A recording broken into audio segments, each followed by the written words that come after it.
25 clues.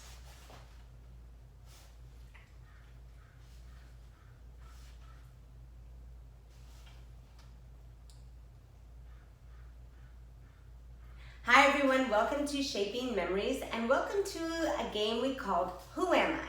So if you've been with me before, you know that during this game, I give you clues and you try to see how soon you can guess who am I talking about. So today we have 25 clues. I'll give them all to you. And then if you want to, if you're working in your residence center or you're playing along with your friends or just in your own guessing, you want to stop the video after I give you the clues and talk about it, then start it again, or just play it right on through so you can find out who I'm talking about. But see how quickly you can get who am I talking about. So as I said, 25 clues, and as we all know, they start out very vague, and you have to build on each clue. Very vague to becoming very specific. So let's get started. So who am I? All right, ooh, my glasses fogged up. All right, who am I? Clue number 1. I was born in the United States in 1942. 2. Early in my life, I spent time in California, Mississippi, Montana, Nebraska, and Virginia. 3. Sometimes my organization delivers messages for others. Number 4. Working with me can be a dangerous endeavor. Number 5, being selected does not ensure that you get a job with me. It's kind of interesting. Number 6, foster care has been an important part of my life. Number 7, most of the members in my unit today come from Europe. Number 8, my members have a sixth sense when it comes to danger. Number 9, I owe my success to the sacrifice of others. Number 10, training is a big part of my life.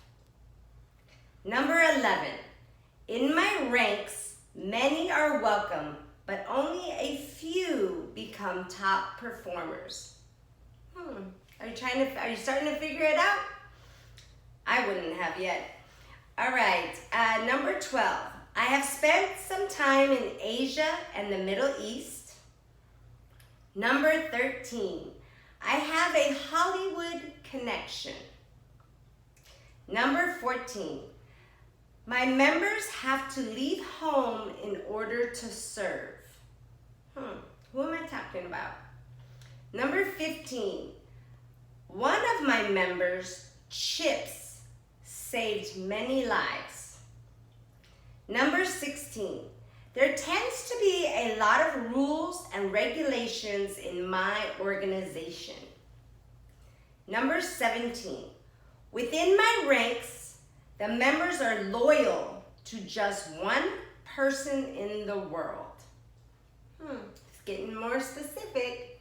Number 18. Some days, the biggest contribution from those in my organization is simply being present and offering moral support. Are you starting to figure it out? All right, number 19. I have learned to tune out the noise while I am working. Number 20. Bomb detection is my specialty. Number 21.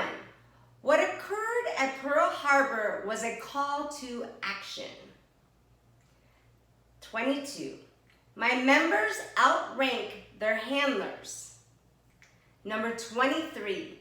If you think I am human, you're barking up the wrong tree. Number 24. That was a big hint. You're barking up the wrong tree. Number 24. My organization is full of best friends. Man's best friends. And number 25, I am a division of the military dedicated to training four-legged recruits. So, can you guess? Who am I? Who am I talking about? So if you want, stop the video and talk amongst yourself and see if you get who am I talking about. All right, let's continue. So who was I talking about? Well, I'll show you who I was talking about, and then I'm going to give you a little bit of history. This is who I'm talking about. The canine unit. Absolutely adorable, but very highly specialized working canine unit dogs. All right, let's learn a little bit about them. So, throughout history, man's best friend has been a secret weapon on the battlefield. Shortly after the 1941 attack on Pearl Harbor, the United States Army created the Canine Corps to train dogs for military service. These war dogs demonstrated their loyalty and heroism by guarding installations, carrying messages, pulling cargo, detecting bombs, and building soldier morale. Beyond World War II, the Canine Corps has served in the military conflicts in Korea, Vietnam, Afghanistan, and Iraq. Today, the military working dog, the MWD, program recruits, trains, and deploys four-legged recruits to support military missions around the world. So I found out some interesting facts and some backstory about all of this. There's a ton of backstory, but I just wanted to share a little bit with you here today. So initially, the War Dog Program, or the Canine Corps, as it was known, accepted over 30 dog breeds. I guess during the war they said, send us your dog if you think that it could serve in the military. About 100 different dogs showed up. That's the backstory. But they started to accept 30 breeds for the training. Well, by 1944, that list was narrowed to include only the breeds most suited for duty, which included the German Shepherd, Belgian Sheepdog, Doberman Pinscher, Farm Collie, Siberian Husky, Eskimo Dog, and a Malamute. So those are the dogs that they used. In 1943, to provide consistent training and development guidelines, the Quartermaster Corps quickly realized that training the dogs alongside their handlers would yield the best results in terms of performance, camaraderie, and morale. So, the handlers learned to care for their dogs, ensuring that they had a healthy diet and exercise routine, even in the midst of war. To strengthen the bond between them, only the handler was allowed to feed, pet, and play with his dog. In this way, all other humans were treated as a threat. Handlers learned to give basic commands like sit, stay, and come. They also exposed the canines to military gear, including gas masks, muzzles, and guns that would be essential parts of the mission. Another aspect of the training involved helping the dogs get comfortable with the sound of artillery fire while staying focused. They also learned to contain their bark so as not to give away the unit's position. So as you can imagine, training the service dog that's intense training. It's teaching the dog how to be just like a soldier. They are a soldier. They're more than, they're right alongside a soldier. That was interesting is that only the handler fed them, pet them. Only the handler was their trusted person to them, because any human could be a threat.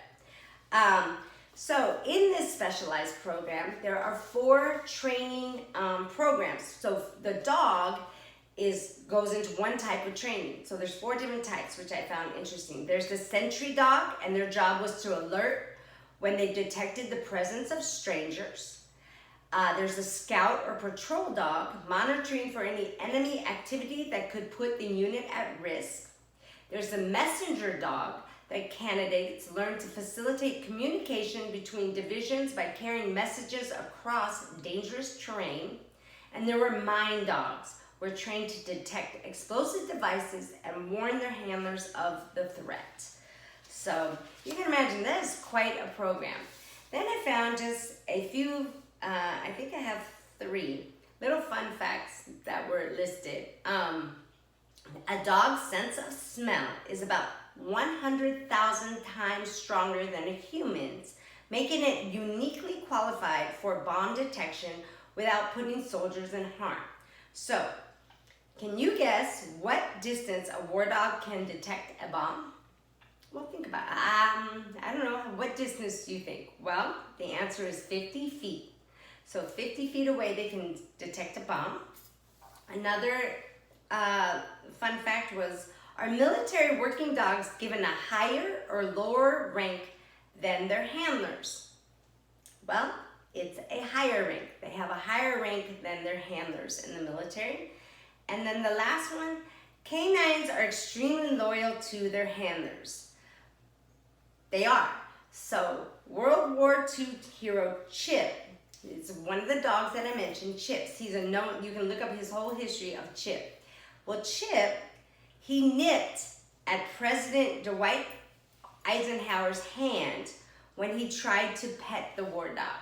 So I guess the President Eisenhower put his hand out to pet the war dog, and the dog nipped at him. Because as we heard, only the trainers were the ones who could feed them, pet them, and that's who they're loyal to. So thank you for joining me for today on Who Am I? The Canine Unit is a very special unit, and I really enjoyed this project. So I hope you enjoyed it too, and I hope that you got it, and if you didn't, well, you learned a lot about them. And as I said, look up the history of Chip, or maybe someday I'll do the history of Chip. It was really interesting. So thank you for joining me, and I hope to see you back here next time. Take care.